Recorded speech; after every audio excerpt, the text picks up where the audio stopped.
Yo guys, what's up? It's Fan, and we're gonna be talking about the upcoming 9.0.5 change notes that would be coming to World of Warcraft on March 10. So they just released the patch notes yesterday, and we're gonna be taking a look at the more important features of World of Warcraft. So I'm not gonna be going over the adventurers because I personally don't care about that. So we're going to be starting out with the classes where, let's see, Ashen Hollow, Abomination's Limb, Swarming Mist, Death's Dew, Wild Spirits, Resonating Arrow, and Ancient Aftershock. If you didn't know what they were basically AoE spells you put in the floor, and this is actually a very, very good change where visual effects will no longer appear less overwhelming to allied players when cast in dungeons or raids. And what that means is that you can still see the effects, but they don't look so stupid, and at the same time they don't go away anymore. So if you're any of these classes, like a Paladin, a Death Knight, a Demon, a Hunter, and let's say a Warrior, and your tank literally pulls all of the mobs away from your AoE, that's because they couldn't see them. So you can't really get mad at them for it. At the same time, it's kind of frustrating to lose a lot of DPS because of it. So going over to the next part, where these are basically small changes to covenants and covenant abilities of each classes, but there are quite a few things that are stand out. For example, Death's Dew Night Fade damage reduction debuff in strength buff increased to 2% per stack, was previously 1%, and now stacks up to 4 times, and it's directly going up to 8%, which might be a good change. I don't know, but a Night Fade Death Knight would actually solve a lot of the problems Death Knights had, which was ideally movement and movements based encounters where they really need to move, and they don't really have much of anything to do it with. This might be a good change or might be a bad change, but I would say Venthyr would still be an okay choice.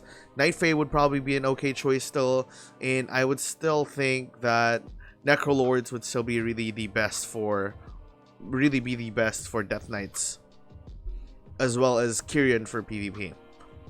So going back to Demon, the next class would be Demon Hunters. They basically increased the damage for Unbound Chaos by 500% and adjusted a few covenant abilities and conduits, and basically nerfed the hunt, which was already kind of nerfed. I haven't really seen a lot of people use the hunt outside of PvP, and I've never seen Venthyr Demon Hunters in PvE. I might be completely wrong, or I might be completely playing with the wrong kind of people, but that was my thought to it. So I'm not sure exactly why the debuff was necessary, or at least the nerf was necessary. So for Druids, I've actually been playing a Druid for at least half the expansion now, and I could say for a fact that they were severely underwhelming. They don't really have a niche that makes them any good, or any special niche that makes them unique in any way. If you're talking about AoE healing or grade healing, a Shaman or a Holy Priest could do a way better job. And if you're talking single target healing, then a Disc Priest or a Holy Paladin would be a much better job for that thing. So I'm not exactly sure if the periodic healing increased by 12% for Rejuvenation and the 7% increased healing by Wild Growth is enough to give them a niche, because their niche is essentially heal over times. But the problem is, especially with the current raid tier, which is Castle Nathria, is that most of the damage is upfront damage. It's not something that you can pop heal over times with. I would say a good fight for a Restoration Druid would be Council of Blood, where there is a lot of upfront damage, but at the same time there's a lot of downtime, like during the dances, during boss deaths. There's a lot of time to reset and reapply your HOTS, which would be really good.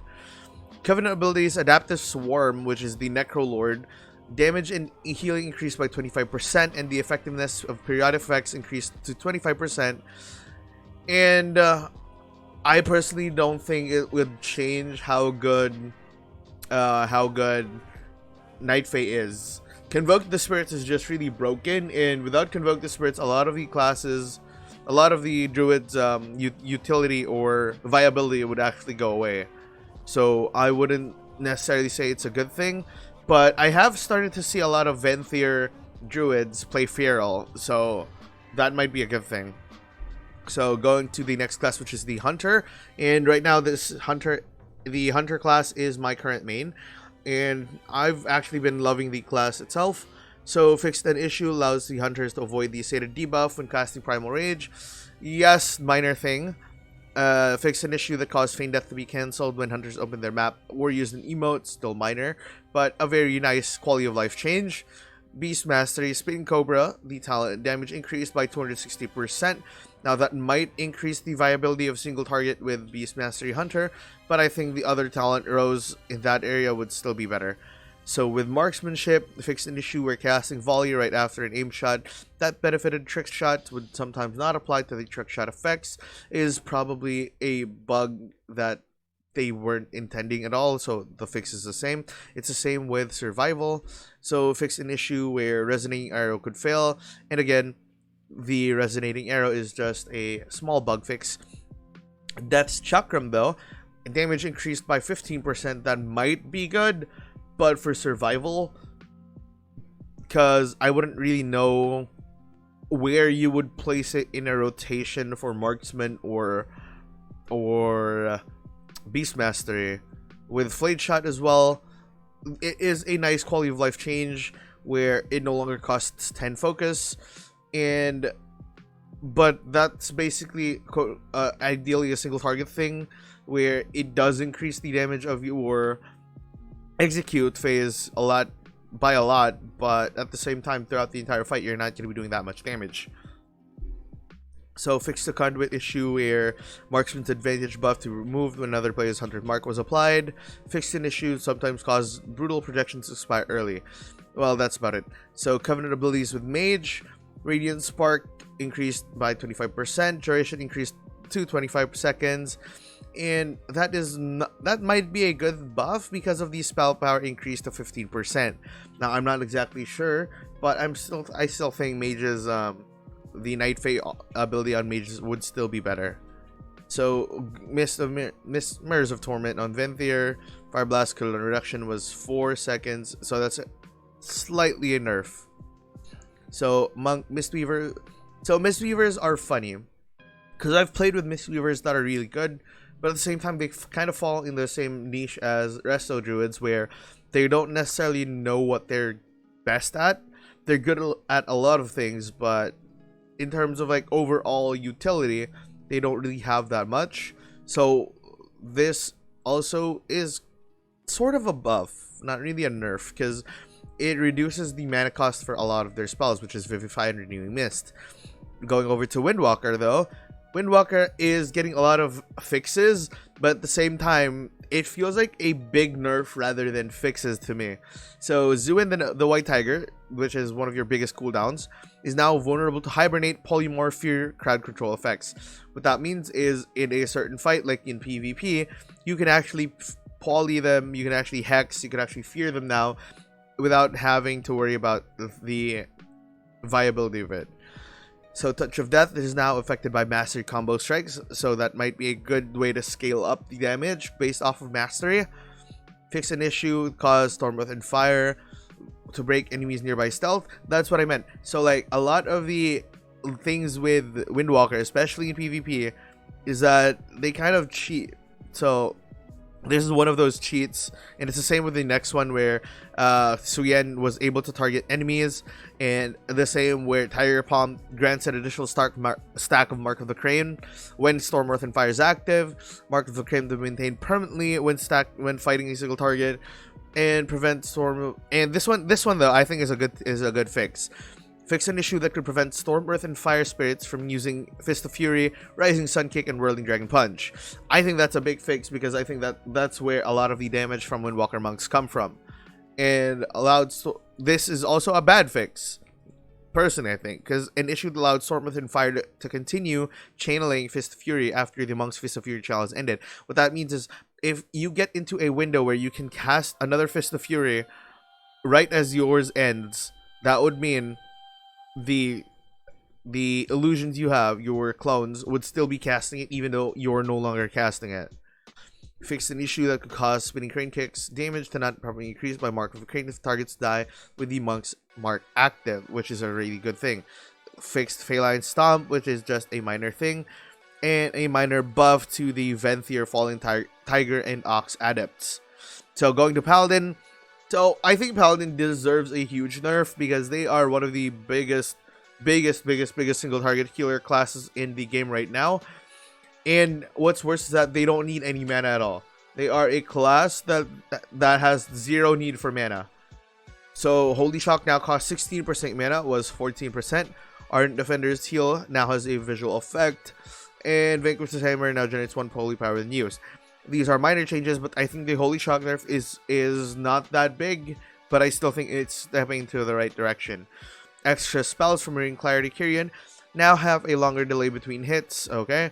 And Virtuous Command no longer plays an attack animation when it triggers. Fixed an issue where Templar's Verdict from Templar's Vindication, not to deal damage based on the initial Templar's Verdict. Interesting. So, overall, it's an okay change for Paladins in general. They're not really that bad, they're not really that good. They have their niches, but the Holy Paladin nerf is, I think, quite needed. So, going over to Priest. Discipline Priest is Spirit Shell. The talent now absorbs 80% of healing done, was 100%, and the absorption limit is now based on the caster's spell power rather than maximum health. Now, this might be a huge nerf for now. If you have an idea about it, yeah, I'm pretty sure I'm correct, where it is a big nerf now because of how low our spell power values are. But come 9.2, 9.3, where we're all gonna get another part of the insane amount of value, the insane amount of stats that we normally get per expansion, it's not probably a nerf. Because it used to be rather, it is with the current iteration now, where it bases it off of maximum health, that means you could kind of cheat the system and overpower yourself. Exactly, but I think overall with spell power coming into play, I would think it would scale better as with the disc priest themselves rather than maximum health. So with Holy, Divine Hymn increases healing taken by 4%, was 10% for 15 seconds, was 8 seconds, stacks up to 5 times, there was no stacks. So stacking up to 5 times, that would mean for 15 seconds, it would stack up 4% every 3 seconds. That would actually be a really big cooldown. So for example, you get a you cast. I'll just give an example on a fight that we all might know about, which is Sardathrius. To make it really simple, let's say you precast Divine Hymn before Blood Price. Blood Price is about 4 seconds. That brings you up, knocks you back, brings you down. So let's say you cast Divine Hymn about 10 seconds before Blood Price. What that means is you're already gonna get the 5 stacks by the time you land, and you're gonna be able to get off a really big heal right after you land. So that's just one way of looking at it, and there, of course, there are a lot of ways to look at the change, but I think that is going in a good direction. So for Shadow Weaving no longer benefits multiple times from damage amplifying effects. Shadowy apparitions no longer cause targets to drop stuff if they deal no damage. Just slight nerfs. Covenant ability Night Fae Guardian now grants 20% damage reduction, and they're meh. Night Fae was always a bad Covenant for Shadow Priest, so I don't really think that's going to be a big deal. For Priest in general. So Mind Games Venthyr no longer reverses damage or healing from itself when reflected. That might be a big nerf. I'm not exactly sure. If you have an idea about it, please feel free to comment down in the comments below. Night Fae Guardian, yeah, okay. Rogues. A new passive, Cut to the Chase, and Venom extends the duration of your slice and dice by up to 3 seconds per combo point spent. Up to 3, okay, per combo point spent. So that's times 5, I guess. 15 seconds. Venomous Wounds now restores 8 energy. Siphon Dice rank 2 has been removed. Fixing Crimson Tempest and triggering Alacrity. Fixing Poison Bomb to deal damage to sap targets while not breaking crowd control effects. These are relatively minor changes. Okay, so going to one of the bigger nerfs, going into the next I guess you could say milestone into Shadowlands, which is Chain Lightning, which is the Shamans. So Chain Lightning damage increased by, I don't think it's a nerf though. So Chain Lightning damage increased by 35%. Lightning Shield damage increased by 415%. So those are really, really big numbers, and I think the 35% is really, really too much personally. Resto Shamans are really, really good in raids right now, and I think they deserve to be nerfed a bit because of how viable they are. So going to Elemental, Earth Shock, Earthquake, Lava Beam, and Lava Burst damage increased by different increments, of course. Enhancement, Lava Lash damage increased by 40%. Stormkeeper now increases Chain Lightning damage by 300%. And Stormbringer can now collect a trigger from Ice Strike and Sundering. Fixed an issue where Stormkeeper and Maelstrom Weapon were both increasing the damage of Chain Lightning at the same time. Lava Burst damage reduced by 10%. Fixed an issue where Earthen Wall Totem could absorb more damage than intended with an area damage spell hit multiple times. That might be a nerf, but it's minor. Okay, so going to the Warlocks. Curse of Tongue now lasts 1 minute and was 30 seconds. And lasts 20 seconds against enemy players with 12 seconds. That's actually not bad. Affliction, Demonology, and Destro increase the damage of Corruption. Summon Dreadwalkers. Felgad now listen to primary pet commands. Attack power increased by 10%, and Dreadbite and Dreadlash increased by 10%. Life of Rapture no longer causes targets to drop stealth if it deals no damage. Seed of Corruption now properly deals damage and applies Corruption if the Warlock is controlled when the seed detonates. Those are just minor changes to the class, and I don't think they're going to change how the classes are playing right now. I do think Affliction is still one of the best Warlock classes in the game right now, followed by Destruction and Demonology, but I've seen Demonology players really good. So going to Warriors, fixed an issue that allowed Intervene to apply to targets under the effect of Cyclone. That's a minor nerf, but it's not really that big of a deal. Fixed an issue that prevented the Whirlwind buff not to be applied to the warrior if Whirlwind is cast during the charge. Again, minor change, just to make things a bit smoother. Protection, damage of all abilities increased by 10%. Damage of Thunderclap increased by an additional 10%. Interesting. That's very interesting. Conqueror's Banner has now been redesigned. Brandish the Conqueror's Banner, granting 400 mastery, 30% increased movement speed to you and 2 of your nearest allies, preventing movement speed from being reduced below 100%. The cooldown is now 2 minutes, was 3 minutes. Duration is now 15 seconds, was 20 seconds. And the rage generation is now 4 rage per second for arms and protection, and 6 rage per second for fury. Not bad of a change. That might change things up, but I still do think that Venthyr is still one of the best covenants for warriors to begin with. Conduits, Veteran's Repute no longer causes Banner Conqueror's Banner to grant stacks of glory. So going to the changes for Covenants, and there's only, I think, one change to Covenants that I really want to cover right now, which is the Necrolord Fleshcraft ability. Now, going into Shadowlands, Fleshcraft was an okay spell on Shadowlands launch live. Even up till now, Fleshcraft is kind of useless for machine, but the redesign might make it a bit too overpowered as well. So, form a shield of flesh and bone over 3 seconds, which was currently 4 seconds, that absorbs damage equal to 40% of your health for 2 minutes. While channeling, your damage taken is reduced by 20%, and with a passive effect, moving near an enemy's corpse consumes their essence to reduce Fleshcraft's cooldown by 1 second. That kind of sounds OP, because it's not about the 40% maximum health, it's the fact that if you walk over to dead people, you get your cooldown reduced by 1 second per dead person. which I think is a big deal. So going into the next part, I'm not gonna go into the individual dungeons. I'm gonna go into Mythic Keystone dungeons. So the formula for determining the level of the first Mythic Keystone players receive for each week has been adjusted. Previously, players would always receive a Keystone one level below the highest they'd completed so far in Season 1.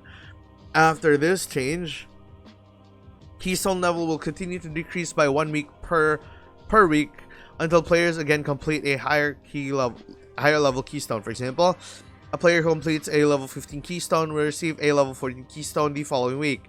If they don't complete a 15 higher Keystone, they will receive a level 13 Keystone in the next week. Now, I think that change, to me as a casual player, it's not gonna matter too much, but I understand they're from the side of it. They just don't want people having 15 Keystones or 14 stones all the time. They want people to actually work for it. Increases the amount of players that are playing, increases the amount of players that are doing Mythic Plus. Overall, a better statistical view of it.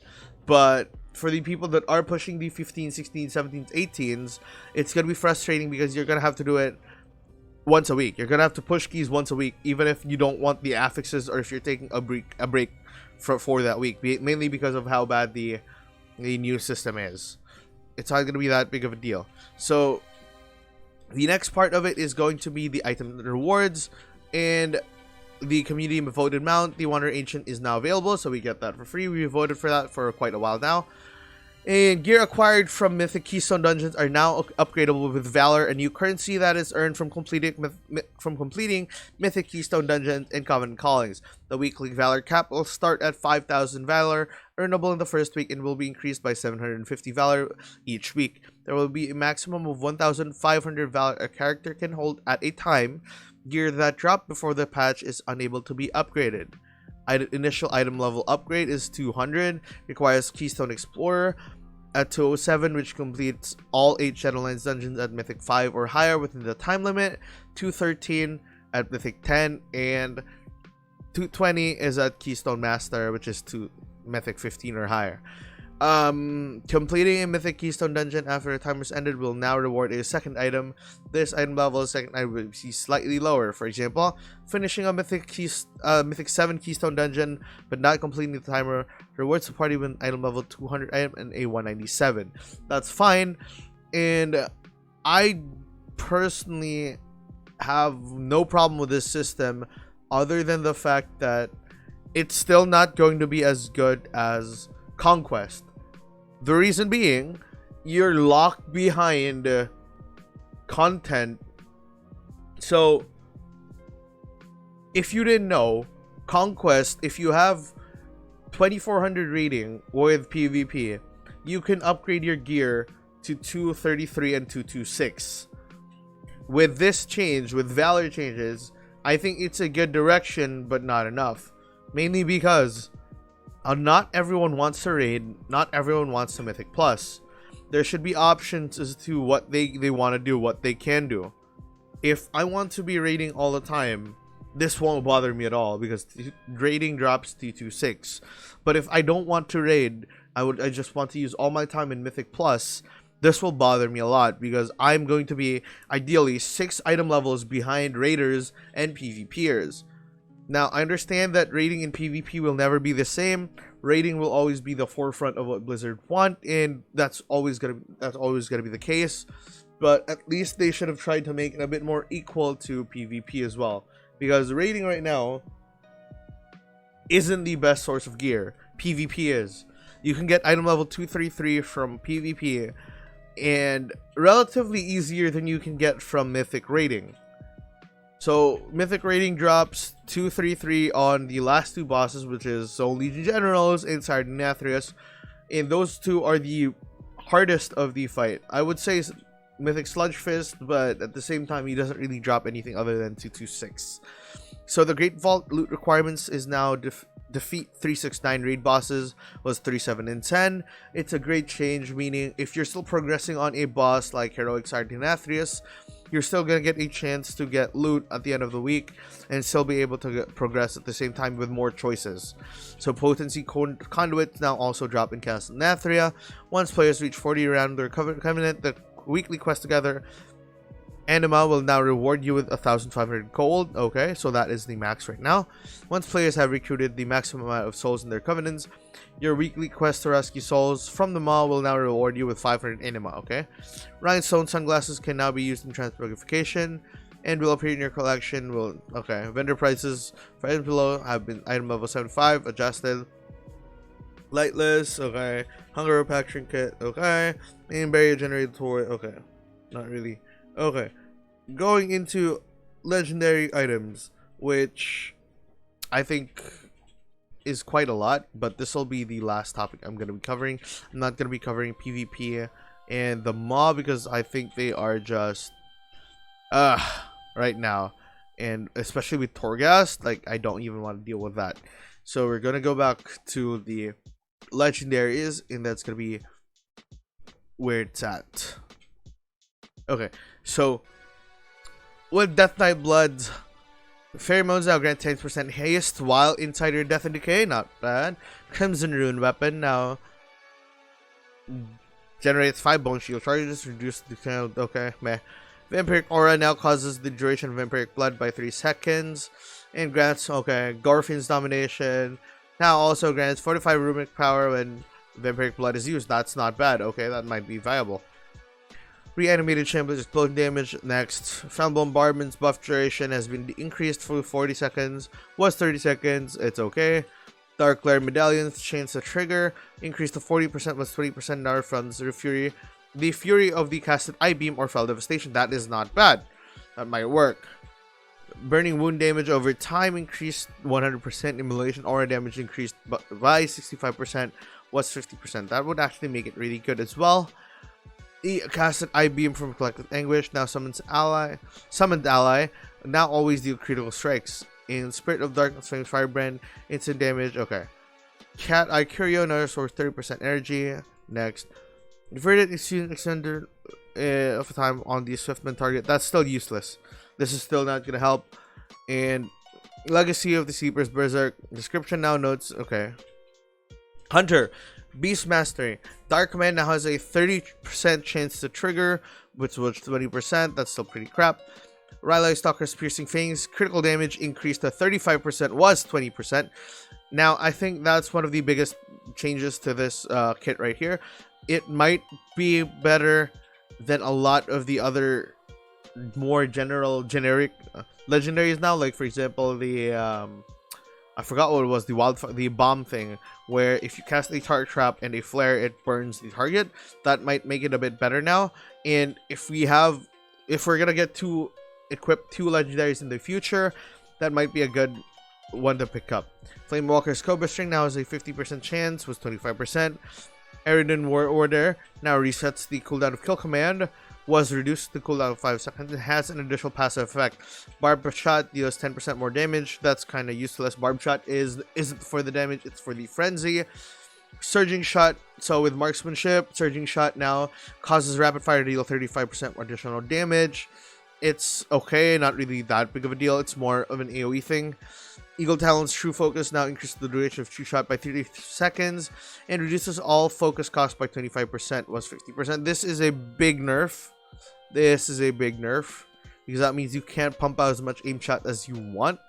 Serpent Stalker's Trickery only triggers Wild Spirits twice. So that was a bug where Serpent Stalker's Trickery would cause Wild Spirits to pop twice, which gave them insane amounts of damage.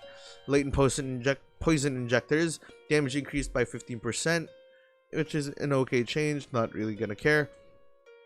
So, Disciplinary Command increases critical strike by 20%, which was 15%. Expanded potential procs per minute increased to 2, was 1.66. That's okay.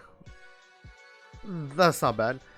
So Arcane Harmony damage stack increased to 8%, and side effect stacks up to 18 times was 15. These are like very minor changes, and I understand why they're doing it. They're doing kind of a minor change thing where they're not really going to be doing a lot of bigger changes. They're doing small iterations to make sure they don't mess up. So going to the next class, because again, on Fire and Frost, they're just minor changes that might adjust the damage ratios of a bit, but it should be overall the same thing you're gonna be looking at. So with the Monk, Shao House might now cause Tiger's Palm to have a 40% chance, was 10% chance to deal 300% of normal damage, and reduce the remaining cooldown of your brews by additional 2 seconds. That's okay. I think it would be really good for Brewmasters. I'm not really sure with Windwalkers. And Suyan's Battle Gear, critical strike chains increased by 50% was 30%, and the cooldown reduced by 5 seconds was 2.5 seconds. Now I think this is in hand with the nerfs that Zuyan actually got with Windwalker, and I think this is an okay change. This is an okay buff because of how much nerfs they got previously. So Mistweaver, I'm sorry. Cloud focus healing increased by 20% was 15%, mana cost reduced by 20% was 15%. Minor change. Mighty Pour now causes Celestial Brew to increase your armor by 50%, was 25% for 8 seconds, and causes Purifying Brew to have a 35% not. Oh, that's actually really good. Now, if you didn't know, monks don't really work well with armor. They like to stagger the damage they need. So, I'm not sure how that's going to play out, but I think that's a good change. Vanguard Momentum increased holy damage done by 4%, was 3 of Dusk and Dawn. That's not going to change anything. Efforts of Sunray, Sunwell increases light infusion effect. Nope. Shadowbreaker Dawn of Sun increases buff duration to 8 seconds, was 6 seconds. Murad's Dying Breath healing bonus to Light of a Martyr no longer increases self damage taken. Additionally, Murad's Dying Breath now causes all of the Light of a Martyr self damage to be dealt over 5 seconds. Interesting. Final Verdict damage has been increased by 50%. The Magistrate's Judgment now does proper Mad Crusade stacks when Holy Power is spent under while its effects. Ardent Protector's Sanctum has been redesigned when Ardent Defender saves you from death. Stores 40% additional health. Expires saving you to reduce cool by 40%. Okay. Fix an issue where this is a good thing. This is a good thing. It might change how prop paladins work or play. They might play around Ardent Defender, they might not, but overall this is a good change that might be able to change up how you play your class. Okay, so going into the next one, I'm just brushing over things that I might find interesting. So Reprisal and Seismic Reverberation. So the thing with the Warriors is that they have one thing, and they're one legendary, and that one legendary makes everything worthwhile. So Enduring Blow saw smash effect at 25% was 15%. Duration increased to 6 seconds was 5 seconds. It's okay. Battle Lord now triggers from Overpower when slam. And reduces damage cost your next mortal strike by 15 rage was 12. It's not that good. And what else? Exploiter's mortal strike damage bonus increased to 50% was 25%. Meh. Increased by 12 seconds. Berserker was increased to 12 seconds. Reckless defense now triggers from all rampage hits. It's okay. And nothing else. Okay. So overall, just looking at the rest of the changes, they are minor nerfs or minor buffs that don't really change how a class plays. But this might be a good change overall, or at least leading into a good direction. Mainly because it doesn't feel like they're over-tuning or under-tuning a class, and they're actively trying to change stuff up. So yeah, with that said, I'm going to be leaving a link to the patch notes under the description if you guys want to check it out for yourselves. But that's going to be it for me today. Feel free to check out my stream over at twitch.tv/Fanthrows and fb.gg/FanthroGames. And I'll be doing a lot more content like this. Hopefully in the future, I plan to do a bit more things like guides. Not really written guides, not really video guides. More of animated guides to random stuff like bosses or whatnot. We'll see how it goes. And yeah, I hope you guys have enjoyed the content. And I'll be seeing you guys in the next stream. Laters.